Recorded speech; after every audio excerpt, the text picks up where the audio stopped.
What's going on, everybody? Serial Entrepreneur here for another episode as usual for you YouTube subscribers. And in this episode, we're going to talk really quickly about the reasons why you guys aren't landing customers. This is 3 of the biggest reasons why people aren't landing customers, and I guarantee you're missing one of these 3 steps at the very least if you're having issues landing clients. So if you want to learn how to up your game with new business, stay tuned. Here we go. Alright guys, so like I said, we're going to talk about the 3 biggest reasons why people are struggling to land clients, and I guarantee you this is a big reason why you personally might be struggling with landing clients. So if you guys haven't done it yet, go ahead and make sure you hit that subscribe button down below so that way you get all of the updates that we release here at Serial Entrepreneur Academy and at my Serial Entrepreneur YouTube channel that go into digital marketing, social media marketing, e-commerce, entrepreneurship, starting a business, scaling your business, sales, outsourcing, whatever you guys need help with regards to digital marketing and all of the topics I just mentioned. We do that on this channel, so make sure you hit that subscribe button. If you guys are returning visitors, thank you, or viewers, whatever you want to call it, thank you for coming back again to watch this content. You guys are the reason why I do this, and again, we wouldn't be a channel without you guys, so thank you guys for that.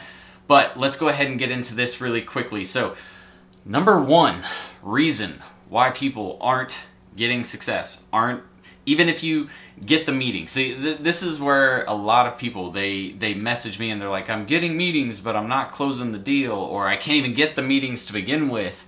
That's a big reason, or, there's several reasons why people aren't able to land clients. And the biggest first reason that people have this issue is because you're not doing a pre-qualifying audit.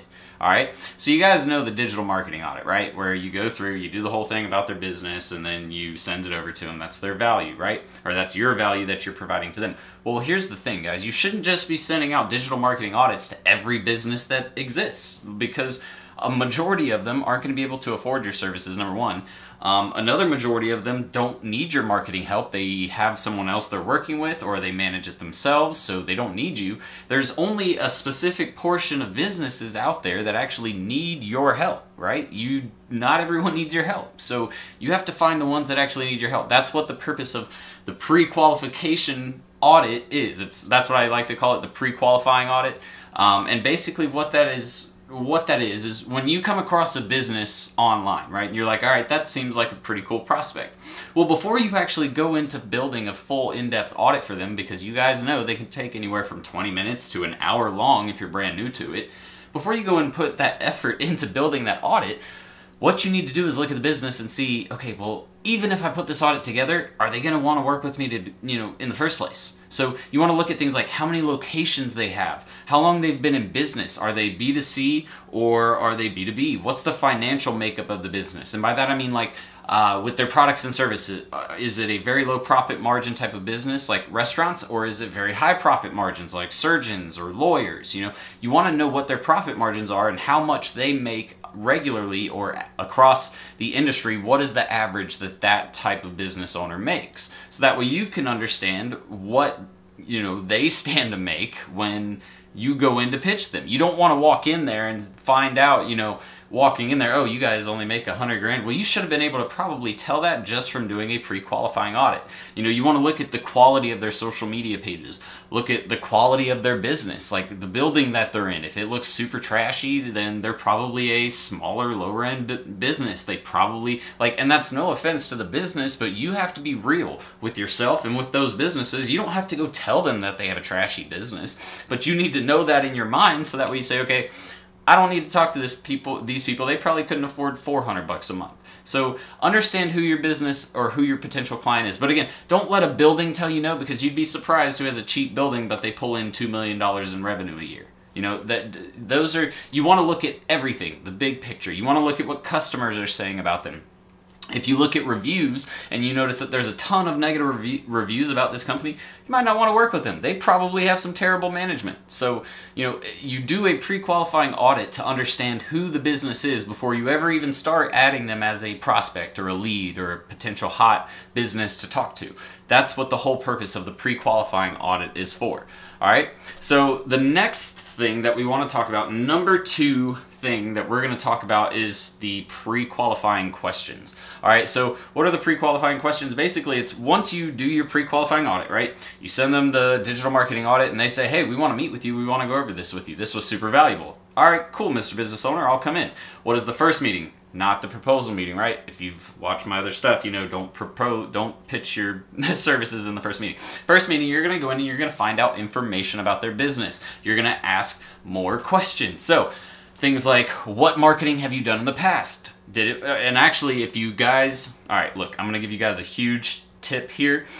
If you go to my blog article, SerialEntrepreneur.academy, I'm literally pulling all of this from the blog article that I wrote. So if you guys want this full walkthrough with all of these tips and the structure that I'm about to give you, because it's a full-on structure that you need to follow with every client, if you want that structure, just head over to SerialEntrepreneur.academy, or in the description below, the link will be included down there. So you're going to make sure that you just go down there really quick, find that link, and you can head on over to the blog article where you'll see this video and you'll see the blog article content. So let me go overhead. I'm going to look over here really quick so you guys will see me looking. But so the process is to determine a potential client's budget range. Here are some of the questions that I like to ask. Number one, what type of marketing have you done in the past? Number two, how long did you run that campaign or use that service? And then number three, how much did you spend on that campaign? Did you get the results you were looking for? So by doing that, you're asking what marketing they've done, so what they've spent money on marketing before, how long did they run the campaign, that's how many months they had that contract with them, how much did you spend on that service?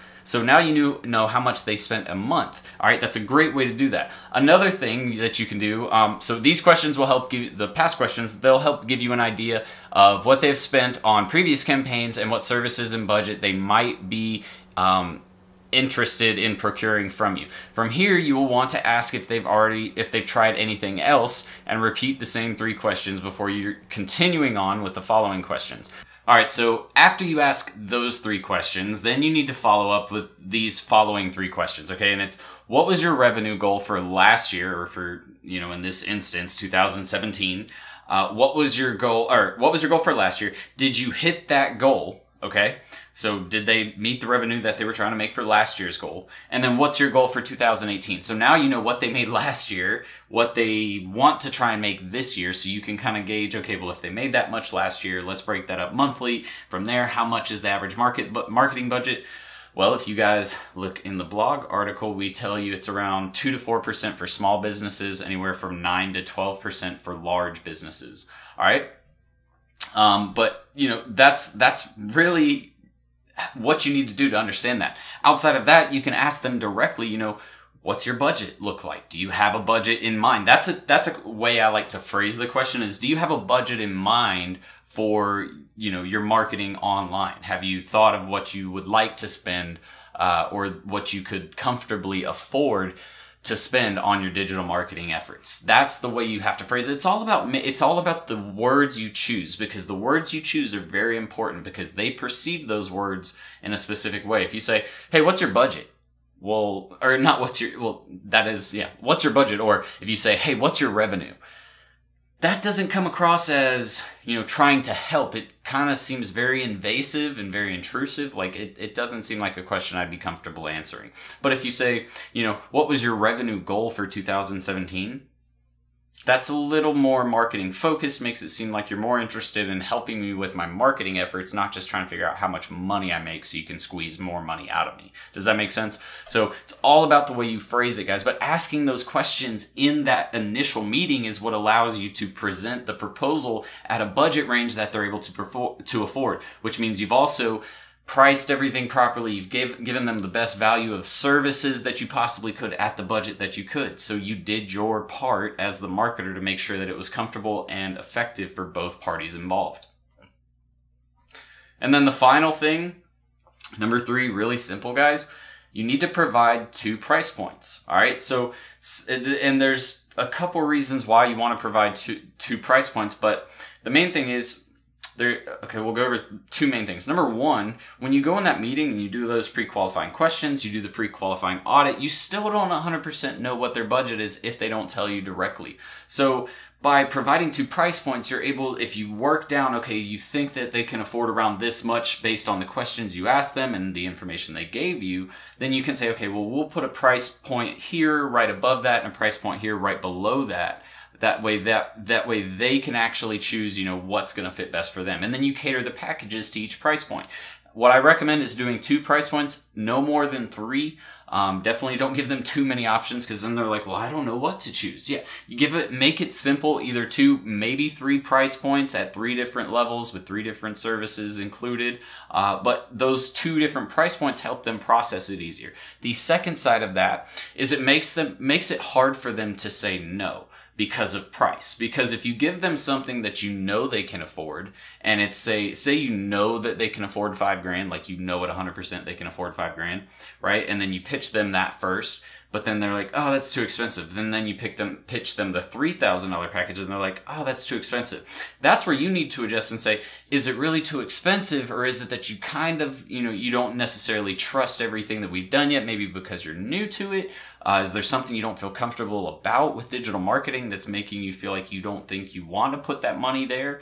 Is it something maybe I said or did that led you to, you know, not feel comfortable in moving forward? But, you know, based on what you told me and the conversation we had, it seemed like you had about a budget around this range right here. So that's why I put 2 price points together at this point and this point to make sure that we fit somewhere in your price range.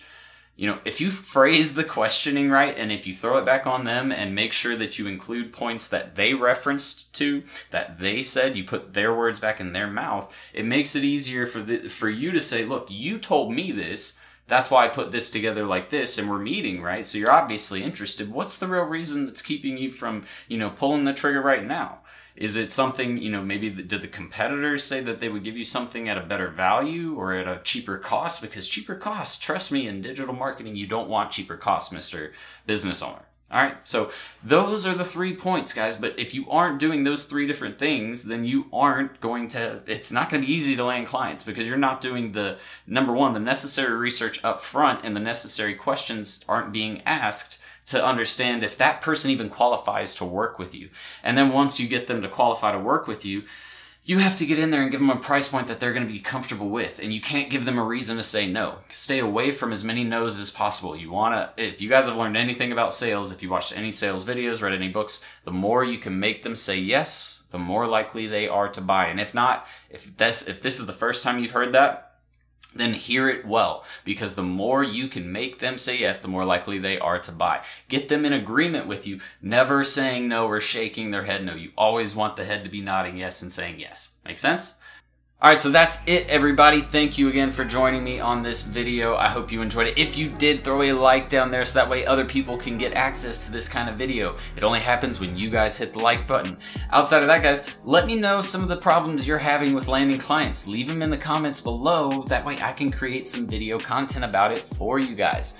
So thank you so much, guys, for checking out everything I have to offer. All of our free training is down in the description below, along with all of our promotions that we're offering. I know that there's probably a 50% off the mentorship program coupon down there somewhere. So check out that description, because there's tons of really cool information for you there. Outside of that, I don't know if you've noticed yet, but we've started adding blooper reels of my ups online.